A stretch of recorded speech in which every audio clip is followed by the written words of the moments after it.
Did we just witness the weirdest ending to an NBA season in the history of the sport? I mean, fights have been breaking out between teammates. Peyton Pritchard is dropping triple-doubles, like who is he? Players are breaking their hands punching walls, and NBA players are going at it on Twitter, taking jabs at each other. Just when you thought that'd be all for the bizarre ending of a season, teams were purposely losing with the intention of landing a number 1 pick in the draft.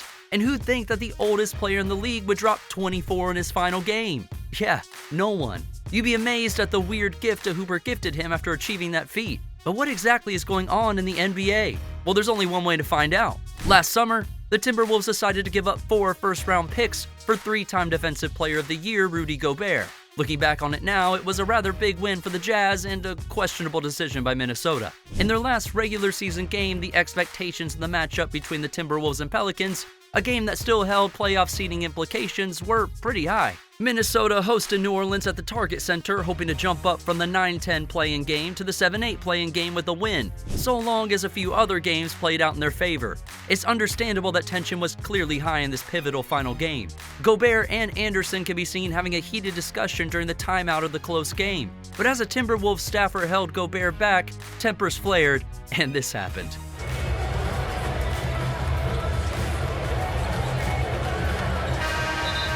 Good to see Rudy's huge wingspan finally can be used for something this season. But obviously Gobert wouldn't just swing at a teammate for no reason. Anderson told Rudy to block some shots, and Rudy fired back, telling him to grab a rebound. Maybe Anderson started the talk, but Gobert's reply got him furious, and he was like, you know what? Shut the F up. Some incredible chemistry going on in Minnesota. Podcast co-host of the Mismatch and NBA Draft Show, Kevin O'Connor, posted the Anderson-Gobert row on Twitter, and Gobert took a couple of shots. This fan tweeted, he poked him, then backpedaled fast as hell. Hold on, folks, we gotta validate this claim.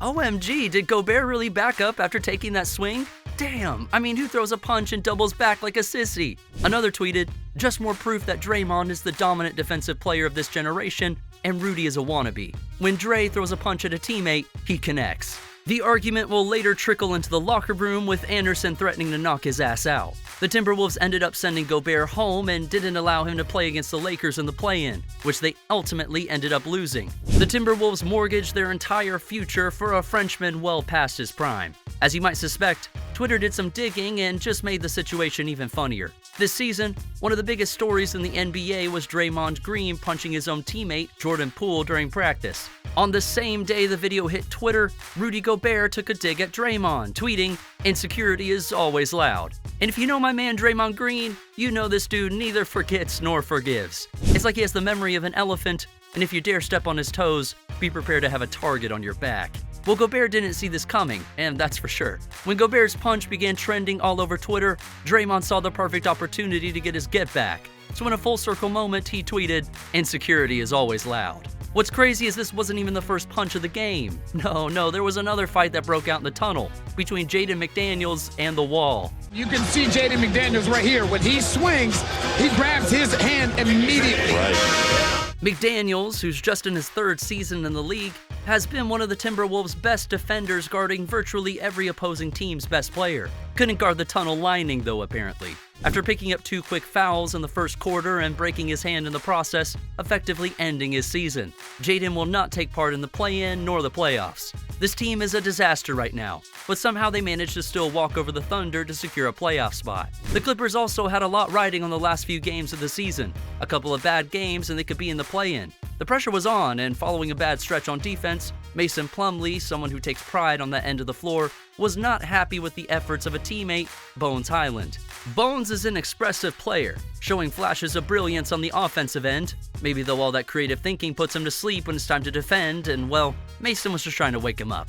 Either way, Bones didn't enjoy the criticism, and the two got into a heated exchange on the bench, getting so close they almost locked lips. Nearly every team that had secured a playoff spot was rocking star-studded benches in the last few days of the season and letting their 2nd and 3rd strings get a run. Just like the Miami Heat, where Udonis Haslem, the oldest player in the league, dropped 24 on the Magic in a performance that turned back the clock.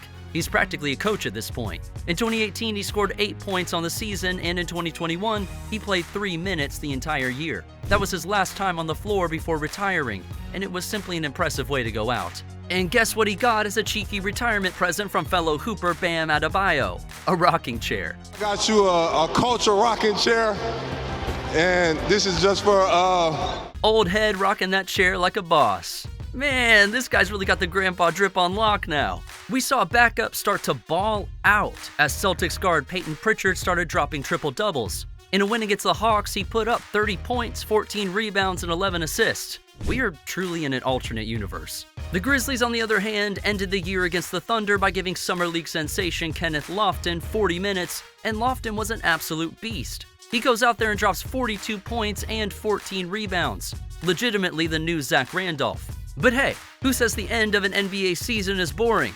Definitely not Jason Kidd. You see, the Mavs lost to the Bulls 115-112, a result that eliminated them from the postseason contention. But it was not a hard-fought defeat. It was actually a deliberate tanking move by Cuban and the guys in the front office. The Mavericks rested most of their key players, including Christian Wood, Kyrie Irving, Maxi Kleber, and Tim Hardaway Jr.